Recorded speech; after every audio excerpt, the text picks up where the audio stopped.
Welcome back, friends, to Living Simple and Well. Today's conversation is for the woman who is tired, not just physically, but emotionally tired of trying to fix her body. If you've ever felt like weight loss or even wellness in general used to work for you and it just feels harder now, maybe louder, more exhausting, this episode is for you. If you've done the diets, followed the plans, pushed your willpower, and still felt stuck or disconnected from your body, I want you to know this right now. You are not broken. I feel like that phrase is used very haphazardly in the wellness space these days.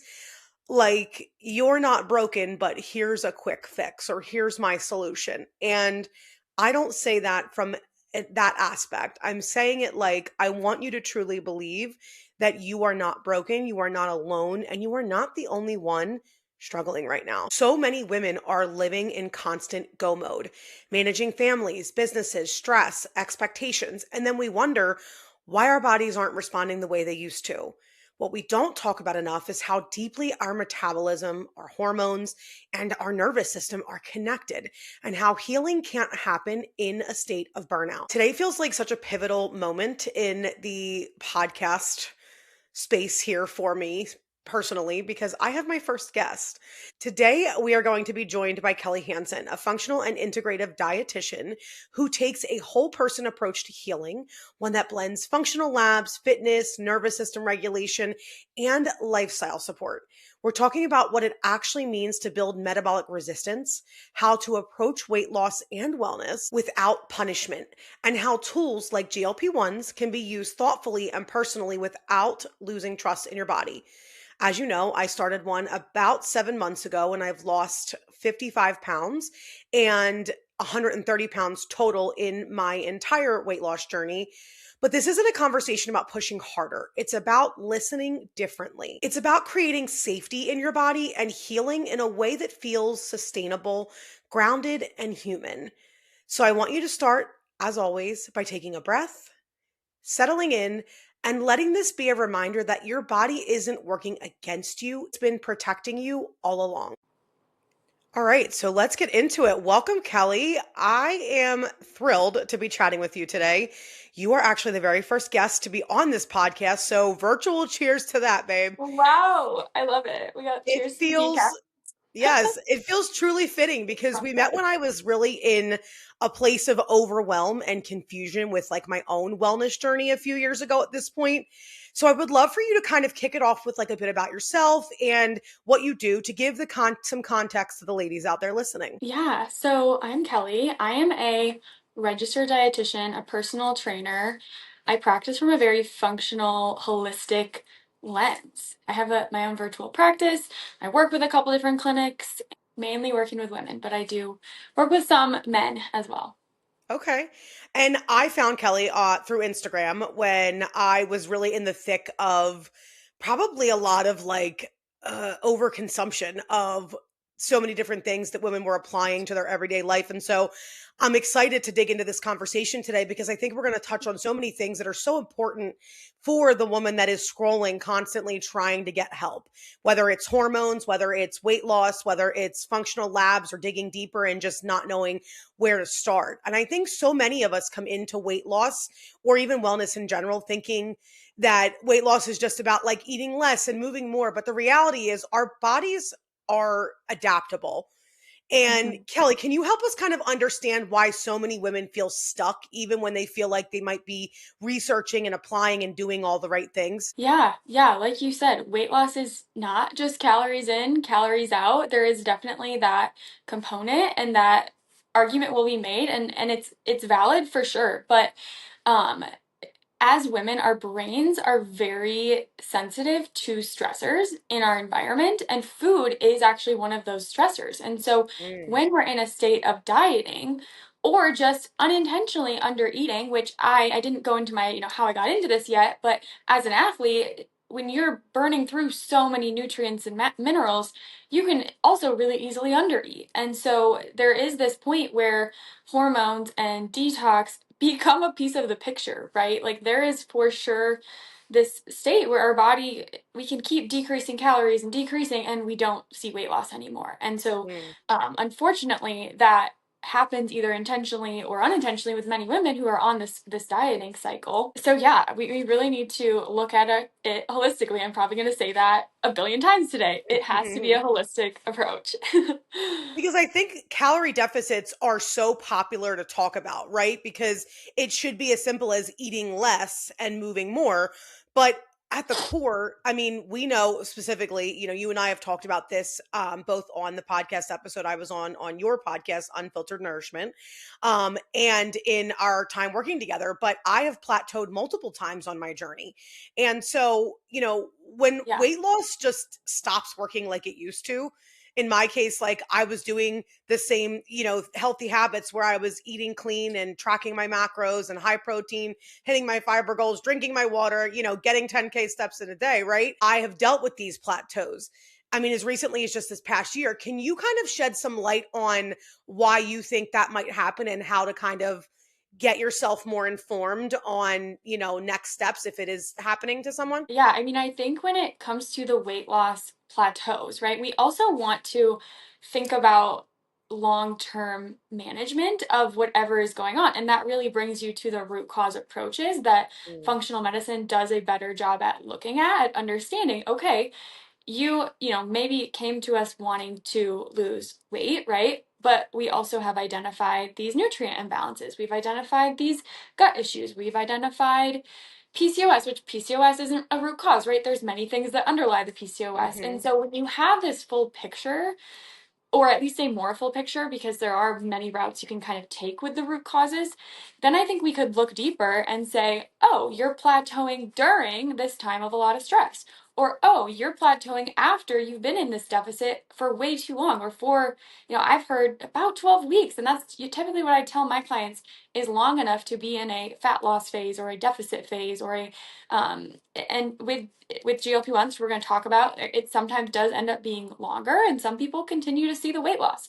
So it has to be monitored, and that's where um, having a partnership with your body as well as your practitioners in your circle can help you better identify why you're plateauing, because the reason that oftentimes it is that our metabolism does kind of slow down.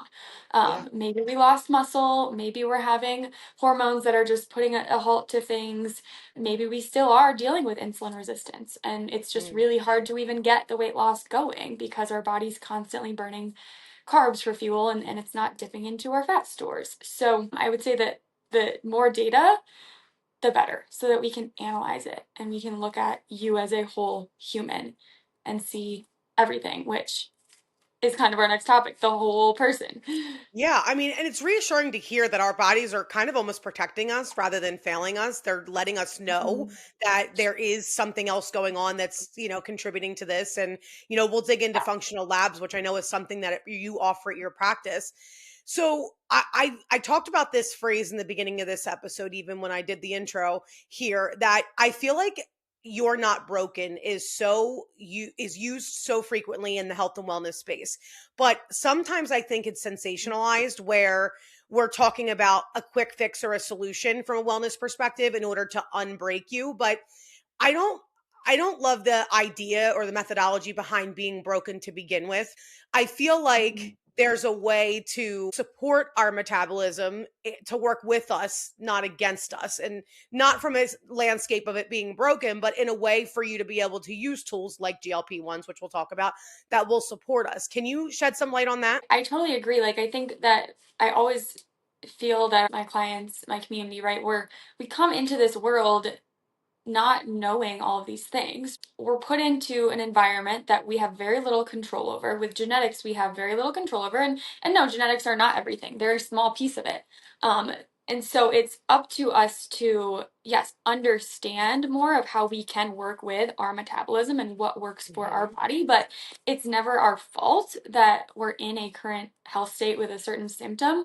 It's usually something that was passed down to us. I talk a lot about energies being passed down too, and how we can have these woundings passed down to us that trigger their stress response, right? Which Mm. triggers sometimes disordered eating or overeating or lack of control over our stress, like these different things that are emotionally rooted sometimes that, again, they're not our fault. They were oftentimes passed down to us as women. Again, that brain being really sensitive to our world and our stress. And so It's all about learning tools, just like you said. Okay, here are some tools that I can have in my toolkit. How will they work Mhm. for me? It's not going to be the same for every single person. And still, oftentimes, there are things like minerals that we can eat in our food, like potassium, that can help our body better use glucose, building muscle, that can help our body better Yeah. use our food. And those things do also take time. So back to the plateau, sometimes it is we just got to kind of take a break, step back, try a new strategy for a while, and we get out of that plateau. And the scale sometimes isn't everything, right? As you've seen, when Mhm. you're actually feeling good, in feeling the best you can in your body and your nervous system, you detach a little more from that weight too, and Yeah. you see that, okay, I've improved the labs, I feel better around my food, around my work, Mhm. whatever. And so that's also so important, right? It's not just the number on the scale. I see many people that are not overweight and their labs are still chaotically out Mhm. of range, and we need to address that too. So it's really that detachment too from the scale And sometimes. even we've talked about too how my labs look absolutely pristine on paper from a functional medicine standpoint, but I am still, 100 plus pounds overweight. I'm obviously going in the right direction now since starting a GLP-1, but I needed to use that as a tool. And, you and I have talked Yeah. a lot about metabolic resistance. Can you explain what that really means and why it's so important for women who are trying to lose weight or feel stronger? Yeah, metabolic resilience. Resilience, yes, that's the word Guys, I'm looking yeah. for. Yeah, yeah. Yeah, I mean, I think it's really this idea that we want to be able to handle stress, right? We want to build up our tolerance to things like a calorie deficit or intense exercise or a little bit of sleep deprivation or mental challenges like public speaking if that's something you're scared of, right? We want our body to be resilient to Mhm. everything. And so when it comes to our metabolism, right, we kind of I think of our body like I like to call it this flow chart, this systems flow chart. So the very top tier is part of it is our metabolism, like how our cells are actually using and creating energy is metabolism. And another thing up there on that top tier is our beliefs and our nervous system, because that's going to then fuel tier two, which is our hormones and our Mm. endocrine system. And so it's not just what we're eating exactly, like it's also the vitamins, the minerals, the antioxidants that we Yeah. give ourselves to, those all these different cofactors are fueling all of these different metabolic processes in our body. And then also those beliefs and those thoughts can create inflammation, or they can create a state for healthy healing and restorative processes in the body. So that top tier is very important to address. And then, like I said, we get to those hormones, and then the bottom tier is what everyone looks at is your body weight changes, is your Mhm. bloating, is your acne, is your symptoms, those bottom tier things. And so metabolism really is important for everybody. By building resilience to me is checking off some of those different areas of, okay, are we eating enough, right? Are we keeping blood Mhm. sugar up there stable? Are we having adequate vitamins, minerals, like I said, those omega-3 fatty acids, things like that that are building blocks of those cells? And then what's our belief system? What's our sense of safety and all of those different aspects of health that are harder to define, right? Our Sure. community, our connection, our self-worth, all of those things, to me, they really impact that top tier and they will influence metabolism. So taking a holistic approach to me is looking at all of those things. And Um, it's interesting yeah. because I feel like obviously the bottom tier is a bit more black and white because it's a little bit more like, oh well, I feel great, the scale's moving, I'm not bloated, my acne's Mhm. clearing up, right?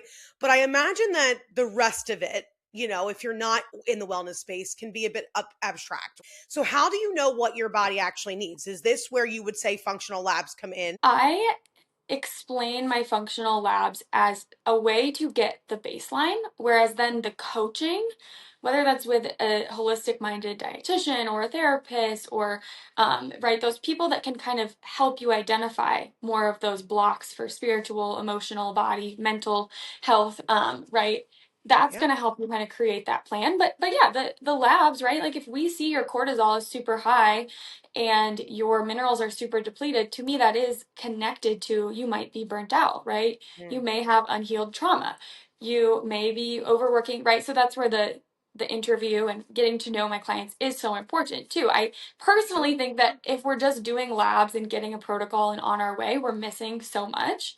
It can still be helpful for people to see that to be motivating. For example, Mhm. for me, my inflammation has stayed high, right? I feel good. My symptoms are mostly resolved, but my HSCRP, which is one of the most common markers for systemic inflammation, is still moderately high. Like Mm. it looks like I could be having an autoimmune flare. That's not good. And for me, that alone is very motivating to be like, okay, Kelly, you want to really keep prioritizing these things.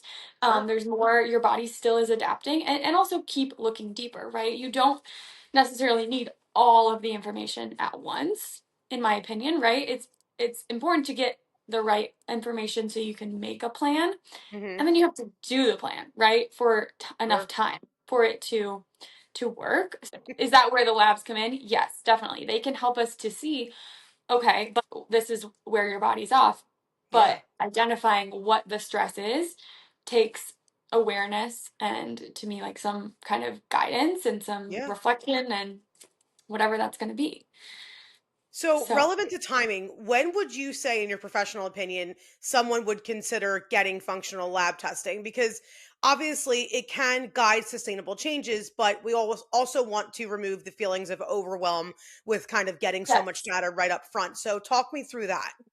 exactly. So in in my opinion, anyone could start with some basic labs, some basic blood labs to get Hmm. that baseline, right? I think some key things to identify: full thyroid panel, right? I always Mm. want to know, is there Hashimoto's? I've detected that in younger women, and they didn't know they had an autoimmune thyroid condition. That's a little different than just some hypothyroid, which is also very important. Usually, Hmm. we need to adjust the thyroid. We got to get that working well. It's really, really important. Same with like insulin resistance, right? When we can identify that, I have women that have been lifting weights for 5 years, doing the cutting and bulking, eating well, and they are 20 insulin at 27 years old, right? Mm. I wouldn't have thought it, but she has Hashimoto's, right? So sometimes these things can really help us to say, okay, we need to be a little more maybe strategic, aggressive with that lab. Yeah. Things like vitamin D, iron. So like I typically start with a basic blood panel. Even gluten sensitivity is something that I do see more commonly. I don't check a full all food sensitivities, but there's some genes I can look at with that one. But I also have clients that I agree, like we want to just start with food and movement and some lifestyle changes, and that's totally fine. So I think anyone can get the baseline stuff for Hmm. sure. I don't typically think a Dutch and a GI map, some of those kind of more advanced, a little bit higher cost labs, that we need to start with them immediately if we haven't yet tested some blood labs, done some Sure. lifestyle adjustments. But some some people want to start with those, and some Mhm. practitioners do maybe start with those. But my mentor, Donna Sigmund, love her so much, she really helped me to understand, okay, we can start really far upstream with some of those blood labs and then look at the gut. She told me, and this blew my mind when I was learning from her, she was like, I don't start in the gut. And I was like, what? I thought everyone starts in the gut. It's like, no, I start with nutrients, I start with food, I start with other things. Sometimes the gut just resolves, right? I do think the gut can resolve when we work on Yeah. nervous system and other things too. So I think anyone can get them, but the timing can vary. Which is great, I think, too, because taking it and listen, we've talked about this, but I am somebody who went like pedal to the metal with labs in different areas, and I became overwhelmed with information, and I was throwing a lot of different protocols based on the different labs that I got into the mix, and I ended up just pulling everything back at the beginning of 2025 and saying I need to start from scratch because I was very overwhelmed. I wasn't even sure what was helping with what at this point, whether that be supplements or, Yeah, different movement plans and yeah, things like that. And it gave me so much confusion. So the way that you're talking about going about this, I feel like makes so much sense because labs can give us clarity and direction, which is obviously so refreshing in a world of like cookie cutter diets and calorie deficits yeah, and wellness yeah. influencers who make it seem really, really simple when it really, really isn't at its No, core. yeah, I want to dig more into like tools for support. So we've mentioned GLP-1s, they have been a hot topic online. I have been Mhm. pretty open recently about starting one about 7 months ago to break my weight loss plateau and kind of help me with the remainder of my weight loss goals. So, talk to me, Kelly, about how you feel like they can fit into the bigger picture without kind of taking away our connection to our bodies. Yeah, so I, as a dietitian, obviously like knew these were going to be used, and I think it's important to kind of preface with some of my experience with talking about these. Yeah. Is so it was probably 2.5 years ago. I was approached by this local clinic that was doing GLP-1 peptides and IV therapy, and they wanted a dietitian to be available for. They had a really great Facebook group, and I was already like in the field of personal training and doing some Yeah. coaching. I was working in a more of a community health setting. I was working with moms and babies, which was really fun. I was working with WIC, and once I was getting my practice moving. I was starting to work with this clinic, so I was diving more into this, right? And I got to kind of see how they were really just being used in a non insurance covered setting. Like, it's not that people didn't still have weight to lose or use them for sometimes like autoimmune conditions like Crohn's disease, but Hmm. there was no insurance coverage, right? They were paying out of pocket, Okay. and so I just kind of started to see how people were doing. And I found that even when I was like offering like free calls for people, like a lot of people weren't booking. Like they didn't really want anything to do with working with a dietitian. They just kind of wanted to go at it on their own, which is fine. And Interesting. I Yeah. started to read the studies, and of course they're very popular online too, and Yeah. in Big the time. social media world. So just learning, right? And then the last year I worked with a company called Nourish, which does telehealth and covers insurance, and so I had more clients using them. And I'm not with them anymore, just to focus more on my own practice and a couple functional clinics. But just really seeing some of the different stories of people that had used them long term and really transformed their health, as Mm. well as seeing the research and thinking really critically about the problems and the benefits of using them, right? So I'm to this point now where I'm actually very on board with them. Like, I'm typically a very anti-medication person in whatever Hmm. ways I can be, right? I think we can adjust other things before we need that. Yeah. But I think this one has a lot of power. And like I said, I've seen people truly like transform their health in a way that sometimes I think is harder to get moving when you don't have that tool, because it really just it helps with the inflammation, the insulin, Yeah. the hunger. But again, there are these challenges with how do we transition off? How long should we use them? Are we going to gain weight back? Hmm. Um, and so I think that there's just going to be a lot of changes in the future with them, and I think that they are kind of a functional tool almost that is now in conventional medicine. I had my Dr. Stephen Hartman said this, and I was like, yeah, you're totally right. He was like, they are actually functional medicine for conventional medicine because they are targeting root causes in a lot of Right. ways. But again, there are these challenges. So you and I talked in the early stages of GLP-1s when you were doing that community work. And I was very much I found you because I take a very holistic approach to my health and wellness. And I was very much against it because it was in my mind, I was thinking about it very black and white. It was a prescription medicine that I didn't want to use if I didn't absolutely have to. Mhm, Obviously, we were in the thick at that time of trying to conceive. And so I was very much like, no, mhm, it's not recommended for that. And anything in my mind that wasn't recommended for that would be against what I would want to do because you know what I mean? And so I mhm. feel like there are just so many common misconceptions around GLP-1s in general. Now, obviously, we talked about I'm using mine through the guidance of my primary care. I've been lucky enough that it is actually covered by my insurance, which I think is because it's becoming more mainstream now. How do you I know you actually work with women specifically that are on a GLP-1 and you give them that guidance to use them safely and effectively. Can you talk me through some of that? Yeah, so first of all, I do encourage people to use the FDA approved ones, right? Where they're going through a place that has a doctor, right? Has a Yep. medical Yeah. advisor or a doctor who is monitoring, right? It doesn't still mean that there couldn't be problems. Like, for example, the low appetite is the main concern I see. Mm, First of all, having no appetite to me is not the optimal way to live your life, right? Food agreed. is a sacred ritual, a joy, a community thing, right? We want to be able to enjoy it.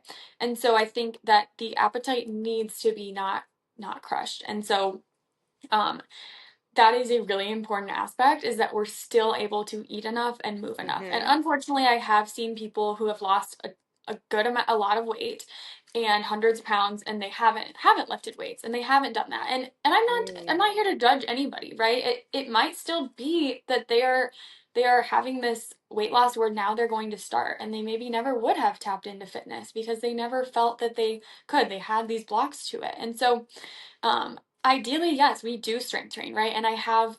have some clients that already were doing that, right? And they cycle it in for short periods of time and then they come off of it and they maintain, and that's great. Whereas others, it might be a year-long thing. And so it again is just individualized, and I'm always going to have a prescriber who is prescribing, right? As a dietitian, we Sure. don't prescribe Yeah. pharmaceuticals. And so I think really that appetite is kind of the main concern.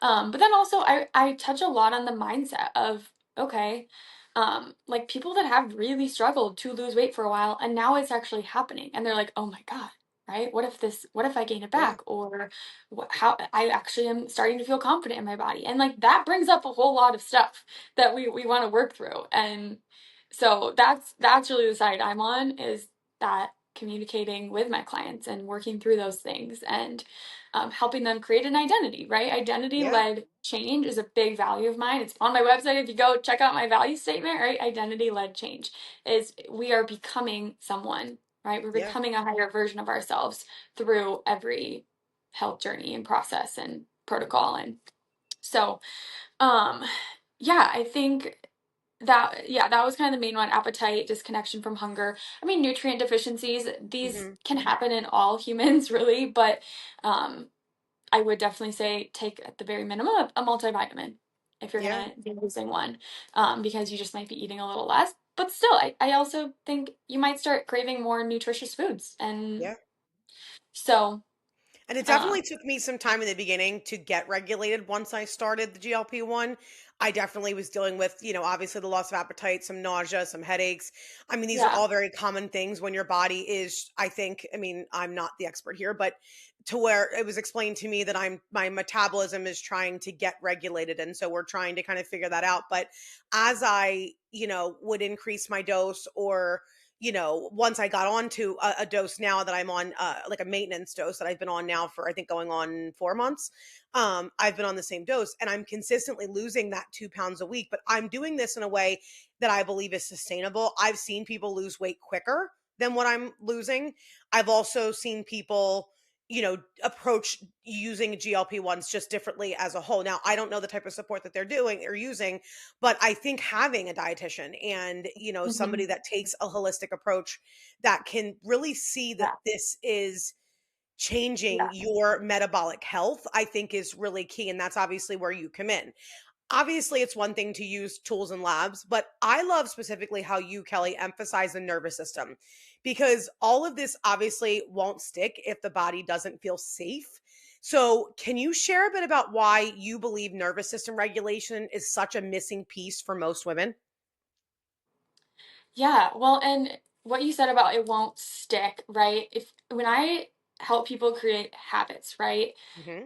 That is something that I tell them nobody can take that away from you. When you've learned a habit or a skill or even maybe a concept, right? Nobody can take that away from you. I love Whereas that. if you just go and you say, right, I had a friend this weekend, we were chatting, and he was like, yeah, if I want to lose weight, I just don't eat for a few days, or I just do all rice. And I'm like, Oh my goodness. no, like that is and this was a 27-year-old man who, whatever. And and I'm like, that is not the approach, right? You Hmm. learned nothing, you changed nothing about your actual lifestyle. Hmm.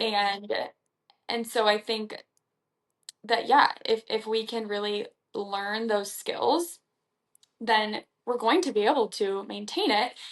We may still have a little bit of his physiological withdrawal or something, right? If the dosing changes too quickly, or Yeah. right, we can taper. We want to make sure we are tapering off appropriately, and I think that's where we're still learning, and there's still information coming. But if we can learn what skills were also helping us, and like you said, not be too overwhelmed by doing too many things all at once, but kind of really honing in and saying, okay, this is a variable I changed and this really helped me feel this way. I'm Yeah. going to continue doing that. And so cultivating that self-trust and that safety in the nervous system when we're going through those new habits, right? Yeah. Learning how to cook or to public speak or to build a business, right? They're Mhm. stressful on our nervous system a bit. So Mhm. we want to learn how to ground and regulate and feel good in that process. Like So that, yeah, that yeah. that perceived stress. That's what it is it's how we perceive stress. And so I think with the nervous system, one of the most important things to know is that it's about how you perceive the situation, which Mm. you can have some control over. This idea of trauma is like if you go to a burning building and you're a firefighter, you've probably been to a burning building 50 times, so it's not Mhm. really that stressful. Whereas if that building is your home and you go to Mm. that building, you're like, oh my God, this is horrible. So it's Right. perceived. So that's how we want to think of our nervous system is like, okay, I'm going through this challenge. I'm going to learn some skills, but I'm going to be regulated and I'm going to ground because I know that I can maintain these things. Yeah. Does that make sense? It really does. So, usually in my episodes, I like to give something practical that they can put into practice in their daily life. And so, I'd love to use this area here because I know that a lot of my listeners are really looking for this type of support. So, what would you say that this looks like in practice to really support your nervous system while also working obviously on your metabolism and your health and your body composition? Yeah. So two things. So if you want to take nervous system a little more of a spiritual route, I think it's just this shift of seeing things as sacred rituals. Mm, When love you that. make breakfast, it's a sacred ritual. When you go plan a girls' night with your bestie, it's a sacred ritual. If you want to read a book, no matter what that is, it can be a sacred ritual. You could journal, you could meditate after, Mhm. right? If you are a little more kind of in you like to have more strategy focus, data focus, it might be habit tracking. I think habit tracking is such a great tool. Mm, Love the book Atomic Habits same. and creating, right? Creating that kind of morning routine, evening routine. It doesn't have to be elaborate. It could be 10 minutes in the morning, 10 minutes in the evening for you. That's going to be a habit that you're going to do daily that helps you ground, helps you get into your parasympathetic nervous system, right? That rest and digest, not the sympathetic, that rest and digest. And you Yeah. can do that. It doesn't have to be just sitting down. It can be on a walk. It can be when you are cooking. You can still add those little rituals into any parts of your day. Yeah. And and that's really how I started was just trying new routines. I am not someone who's going to be extremely strict on like I have to have the same routine morning routine for 10 years. No, right? But I consistently keep on adjusting and saying, okay, here's going to be my morning me time this month. Mhm. And next month I might do something else. Same with evenings, right? Because life changes, jobs change, kids Yeah. change, things change. But it's a non negotiable that you are grounding yourself and sleeping well and having those things in your life. Yeah, and I think too, you and I talked about on your episode actually about anchors in your day. And I think just having a couple of different practices, like you mentioned, journaling, meditating, romanticizing, cooking breakfast, and things like that, things that you're already doing in your daily life and Mhm. just making them feel Yeah, more important to you almost. Does yeah, that make sense? yeah. I heard the term on TikTok recently, luxury hopping, and I loved that. She was like, Oh, I just luxury hop throughout my day. Like she was like, I make this luxury coffee for myself. And then I don't remember what all her things were, yeah. but I thought that was so cute of just No, but like how having unique to like look at it. Cause intention, yeah, right? I think it is. I Intent. think it's all about perspective. Yeah, like and again, these don't have to cost a ton of money, right? I Hmm. have been through the era of like student debt, I'm thrifting everything, rent is hard to pay, and just still you can implement these things. You can Yeah. still take time for you. Go thrift some pretty bowls that you eat your meal in. Go Mhm. to Aldi and make your fun recipes. Like these things do not have to cost more. They may take a Yeah. little more time and practice, but they are worth it. Love it. And I think too, so often we're so focused when we're on a weight loss or a wellness journey on the numbers, the macros, how many steps we've gotten. But I think building that trust with our body feels like such deep Mhm. work that I think will pay off in the end. We've talked about, how I have gone through a bad series of burnout and walk me through kind of if a woman is struggling, how she can kind of reconnect with her body after years of burnout. Yes, really, really good question. And I think one of the first things is to ask for support. Whatever that means for you, Mhm. and know that like you don't have to do this on your own. And also cutting back instead of adding more, cutting back. Right? Maybe you're adding some more joy and rest, but like you might need to be cutting back on how much you're doing. Mhm. Um, but yeah, I think that asking for support can give you some clarity on kind of what is the biggest rock for you to prioritize, the biggest thing that will move the needle. Um, yeah, yeah. Like I had a client recently that was really in this state, like 2 or 3 years of like intense emotional stuff, and she's like, that has gotten better now, but like we ran labs, right, and they did not look great. But I didn't Mm. just go to her and say, this lab is bad, bad, bad, bad, right? No. Mhm. I was like, okay, I will send you the labs with an explanation. I always want people to have that information, but let's talk, right? We're going to throw out the scale, right? We're not counting any numbers right now. We're not even Mm. looking at those, right? Let's get your body feeling safe, right? So Yeah. figuring out what that means, and if you need some support, get some support Yeah, with and I that. mean, I had periods of time where I had to stop tracking macros because it was actually causing me more stress when I was eating, and I finding a lot of enjoyment in my meals. So I gave myself a bit of leeway there to have more intuitive eating versus strict punching in the numbers every single day and taking pictures of every meal that I ate and things like that. And I think it's hard to, as women, we want to be everything for everybody. For instance, like I'm a wife, a mom, I'm a multi-passionate entrepreneur. And so I have lots of balls up in the air that we're juggling, you know what I mean, for lack of a better expression. But like it really does feel sometimes like I got to a point last year where I felt like I was failing in every role that I was in. And that really was because I was just giving everything my all to the best of my ability.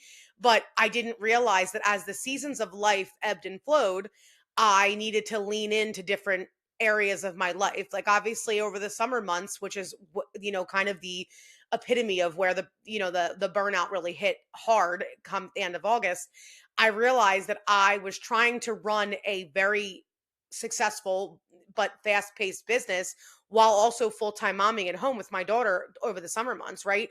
Whereas I should have leaned into motherhood there and built my business in a way that I wasn't taking maybe new clients or gotten more Mhm. support, whether that was expanding my team or bringing in a partner or doing something that put me in a better position to know that I was going to be leaning more into motherhood over those months while she was home with me, knowing that around the corner come September, I would be able to kind of shift that into having those 6 7 hours of day while she's at school to run the business. And I ended up closing my business last year. We talked about this, but I didn't stop being an entrepreneur, right? I just simply reprioritized, and I have now built wealth from the standpoint of wearing many hats and have found myself in a position of better understanding my needs. And that came from seeking support, whether it was from family, friends, or even therapy, which is something I started last year. And I think for me, community and mentorship are like two words on my vision board for this year Hmm. that I Yeah. was kind of lacking in the last couple of years. Like I have the friend community, which is wonderful, right? Very grateful Yeah. for that, and family community. But I think, yeah, in career and in health and in family, right? Having those women around you, and they don't have to just be women, but people who are going to help you see the path, right? And I also believe in the divine guidance of listening to that too. And we learn ourselves, right? We make mistakes and we learn about what works for Hmm. us, and we don't give up. We don't burn it all down. We just pivot and Yeah. realign. And yeah, I mean, my season of most burnout was college. Mm. That really did teach me, and I think if I wouldn't have had that, I probably wouldn't be doing what I'm doing now, because Yeah. I may not have had all of the symptoms I had, and that was really when I started to question things and to question the medical guidance I was being given and get frustrated and have this intuitive pull that like this isn't right. There's probably so many other women that aren't getting the information they need, and just Yeah. seeing that there were things. So I think there's always purpose in the burnout, but we have to see it. and we can wait a long time to see it, or we can see it a little sooner. Agreed. And like I'm obviously now at this point like 4 or 5 months past like what I call like the epitome of the trauma that I had kind of gone through that kind of resulted in me making all these pivots in my life, but like hindsight is 2020. Knowing what I know now, like I Mhm. was very much in the thick of panic attacks and anxiety, high anxiety days when everything was kind of happening, but I realized that I had to go through all of that in order to really reprioritize and find myself in, a better rhythm on a daily basis. Like I took most of November and December off completely last year after everything kind of fell apart, which actually ended up being a blessing in disguise because that was the holiday months. My daughter had a good 2 weeks off, a week, I think a week in November and 2 weeks in December, where we were really just able to lean into motherhood. And I didn't have a lot of like pressure around like what I'm going to do next professionally at that time. And then January hit and I found myself kind of questioning like should I have made some preparations for what to do now that she's back at school. And I found myself really like leaning into some practices that I had developed through therapy and through like a lot of self-reflection and just saying no, like this is now the time where you need to see what feels best for you. Do you want to go back and get a traditional job? Do you want to, rebuild or lean into content creation? Or and so I had so many different areas that I was putting my attention, and I realized that I can still be multi-passionate, but I do need to be intentional about the way that I approach each of these areas and figure out what's really lighting me up. And honestly, Mhm. getting to that point of burnout is also kind of what shifted my perspective of getting on a GLP-1 because I realized that I had gained some weight back from the stress and from everything that I was doing. And if I really wanted to help myself, I had to find the right support and tools to do that. And that GLP-1 came in handy there. Yeah, and your body just communicating with you too, right? I think the more we listen to our bodies, the more they can really Mhm. communicate to us and tell us those things. Absolutely. hmm I always say, like, any job, any man, any situation, it's either making us hotter or uglier, and we can I tell. love that. We can tell. I love that. Okay, this has been honestly such a grounding conversation. I think it's so important to be intuitive about how you're Mhm. feeling. And I think what Kelly said about like giving yourself a place to come back to really write out your thoughts and see how this is working, that reflection, that self reflection is Reflection. going to be Mhm. key. It's going to really allow you to lean into what's working and what might not be. It's going to allow you to really just give yourself the motivation to just keep pushing forward on the days that might be harder than others and find it in yourself to support yourself if your community or your kind of Mhm. circle feels small, but also give you the motivation to grow and to deepen those friendships and that time with family. If it's something that you feel like you're really missing, you might be able to identify that through that self-reflection as well. It All right, Kelly, I have some worth the hype for you. Okay, love I'm it. going to give you something in the wellness space that I am seeing online, and I want you to tell me if it is worth the hype or not, in your opinion. Is this just a yes or no, or should I You can elaborate elaborate if you a little want. bit? I Okay. actually got inspired by Kelly. She did a rapid fire question at the end of our It's podcast, so and fun. I was like, I'm repaying the favor here. I love this. Okay, vibration plates. I'm gonna be honest now. Ah, you're gonna crush my dreams because I have one. I'm sorry. I just think you can walk and stretch and move your body and get that lymphatic system moving, but I'm sure there is some extra oomph with the vibration or like a Hmm. trampoline. Too funny. Um, Okay, I but hear I'm you. such a yoga fan that I'm like, just do some stretching. I love it. Okay, cold plunges for hormone health. That's a really good question that I do think yes. I think that Dr. Stacy Sims is probably one of my favorite perspectives on it for women. She says they need to be cold, like warmer for women. Our body Mm, temps are lower. I do think if you're extremely dysregulated with high, like a lot of cortisol issues, it might not be the best thing for you. And I also don't do it just because I don't have access. I'm definitely a sauna girly, but hmm I do think for the the nervous, like for resetting your cravings and your dopamine, there Yeah. is some truth. Like my doctor uses them in his clinic and he's like, it has helped people stop drinking alcohol. Like, so I think it can be effective. Okay. What about red light therapy? Definitely a yes. Okay. Mhm. 12 to 15K steps a day for fat loss, necessary or unnecessary stress or pressure that we're putting on ourselves? I would say the latter. I think that's an unnecessary stress. It is great if you can get more steps.